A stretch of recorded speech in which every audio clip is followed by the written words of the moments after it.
Buen día tengan todos ustedes. Estamos aquí para hablar sobre diversos temas de interés público.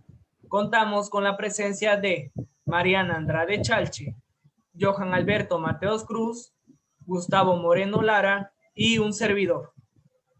Nosotros somos de la mesa número 4 de la especialidad de laboratorio clínico a cargo de la química Sonia Isabel Tapia Ibarzi. Para empezar, vamos a hablar sobre el primer tema, que es clasificaciones citoquímicas de las leucemias, expuesto por mi compañera Mariana Andrade Chalchi. La leucemia es cuando la médula ósea produce glóbulos blancos anormales, denominados células blásticas de leucemia o células de leucemia.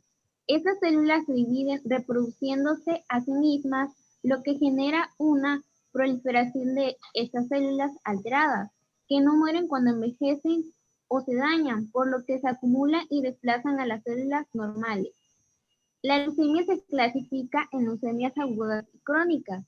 Las leucemias agudas se producen con rapidez y el número de células leucémicas aumenta rápidamente y estas células se producen inmaduras. A su vez, las leucemias agudas se dividen en leucemia amiloide aguda, que es un cáncer que comienza dentro de la médula ósea. Esta está en el tejido blando en el interior de los huesos, que ayuda a formar las células sanguíneas. El cáncer crece a partir de las células normalmente se convertirán en glóbulos blancos. Los síntomas de esta leucemia es el cansancio, pérdida de apetito y de peso, fiebre y sudores nocturnos. A su vez también se divide en leucemia linfoblástica aguda. Esta se presenta cuando la médula ósea produce una gran cantidad de linfoblastos inmaduros. Los linfoblastos anormales crecen rápidamente y reemplazan a las células normales en la médula ósea y evita que las células se reproduzcan. Sus síntomas son sensación de mareo o aturdimiento, debilidad y cansancio, dificultades respiratorias, infecciones recurrentes, formación de moretones fácilmente, fiebre y sangrado frecuente o grave en nariz y encías. La otra clasificación es leucemia crónica.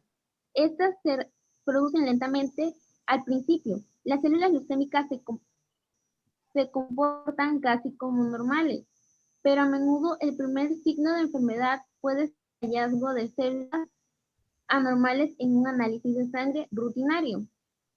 Estas leucemias a su vez se dividen en leucemia amiloide crónica, la cual ocasiona un crecimiento incontrolable de las células inmaduras que forman un cierto tipo de glóbulos blancos llamados células mieloides. Las células enfermas se acumulan en la médula ósea y en la sangre. Sus síntomas son debilidad, sudoración profusa sin razón aparente, y al igual que en el cáncer anterior, fiebre y pérdida de apetito y de peso. La otra leucemia es la leucemia linfoblástica crónica, la cual causa un incremento en los linfocitos B o células B.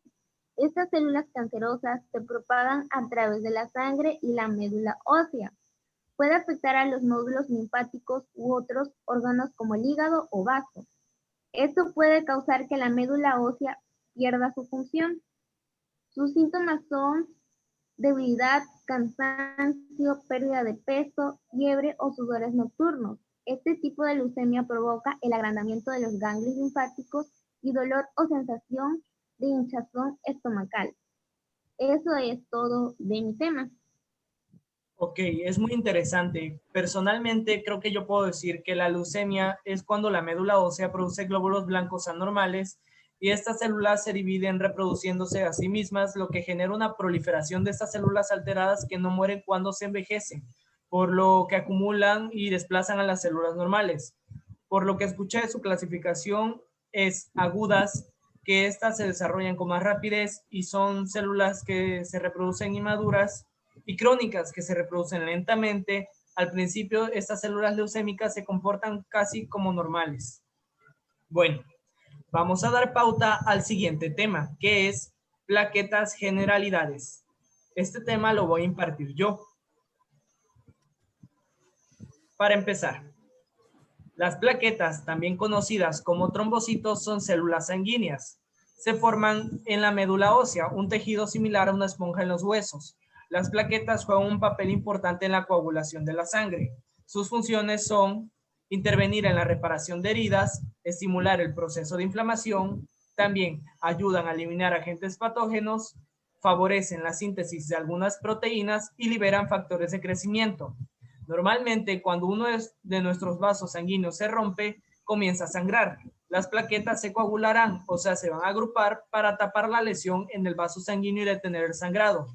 Pueden tener diferentes problemas con sus plaquetas. Un ejemplo de esto sería si su sangre tiene un bajo número de plaquetas, se llama trombocitopenia. Esto puede ponerlo en riesgo en una hemorragia leve o grave. El sangrado puede ser externo o interno.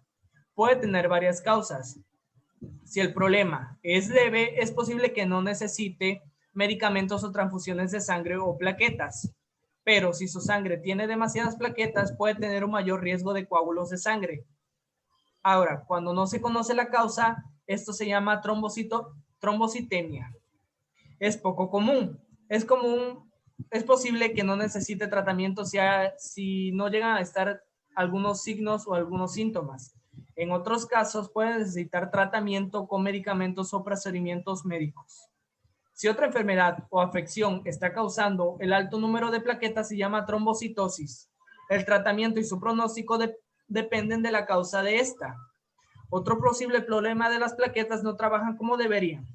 Por ejemplo, en la enfermedad de von Willebrand, sus plaquetas no pueden pegarse o no pueden adherirse a las paredes de los vasos sanguíneos.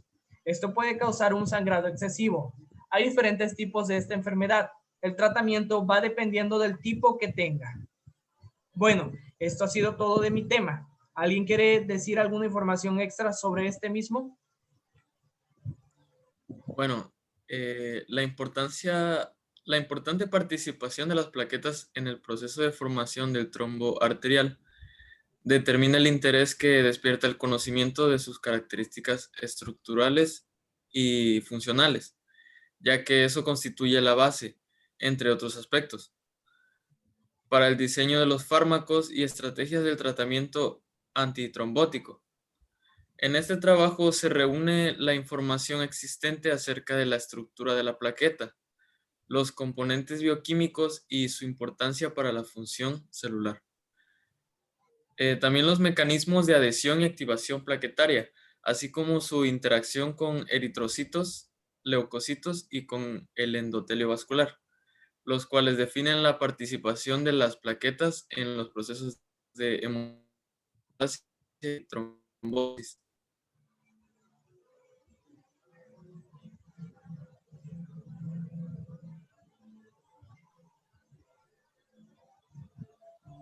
Así es. Bueno, esto sería todo del tema de las plaquetas.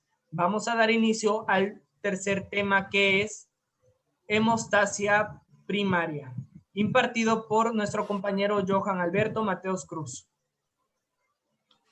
Bueno, la hemostasia es el proceso que mantiene la integridad de un sistema circulatorio cerrado y de alta presión después de un daño vascular. El daño de la pared vascular y la extravasación de sangre inician rápidamente los eventos necesarios para la reparación del daño. La hemostasia primaria es el proceso de formación del tapón plaquetario iniciado ante una lesión vascular, llevándose a cabo una estrecha interacción entre el endotelio y la plaqueta. Normalmente las plaquetas no se adhieren al vaso sanguíneo. Eso solo ocurre cuando existe lesión en el vaso sanguíneo y se expone la colágena del subendotelio, permitiendo así la activación de las plaquetas. En la hemostasia primaria existe una serie de mecanismos que se desencadenan durante una lesión vascular y que permite la formación del tapón hemostático plaquetario. Dichos mecanismos se ordenan en las siguientes fases. La primera es la adhesión, la segunda, activación y secreción, y por último y tercera, la agregación. Ante una lesión vascular, las plaquetas se unen al subendotelio o el tejido periostelar expuesto a la sangre Este proceso inicial se llama adhesión plaquetaria. Aunque el endotelio tiene múltiples proteínas adhesivas, la más importante para la adhesión plaquetaria es el colágeno. La unión de las plaquetas a las proteínas adhesivas depende de receptores específicos para cada proteína adhesiva en la membrana plaquetaria. Ok, esto sería todo de este tema, pero así como sabemos, la hemostasia cuenta con dos fases, la hemostasia primaria y la hemostasia secundaria. Vamos a hablar ahora sobre la hemostasia secundaria, que la va a impartir nuestro compañero Gustavo Moreno Lara. La hemostasia secundaria o coagulación es el proceso por el que se forma un coágulo definitivo de fibrina a partir del tapón plaquetario, cuya formación he explicado en el artículo sobre la hemostasia primaria. Se produce por una cadena de reacciones en las que se activan los llamados factores de coagulación y representados en números romanos, distinguidos en dos secuencias, la vía extrínseca y la vía intrínseca. Posteriormente se unen en la vía común. La vía extrínseca es la más importante para el inicio de la coagulación y se empieza por la liberación del factor 3 desde el tejido dañado. El factor tisular junto al factor Villa y el CA más catalizan el paso del factor X. El factor X y el factor XA es la vía común. En sí, eso es todo lo que vendría siendo la hemostasia secundaria. Ok. Bueno, entonces la finalidad por la que hicimos esto es también para obtener una conclusión. Dicha conclusión nos las va a impartir Mariana Andrade Chalche.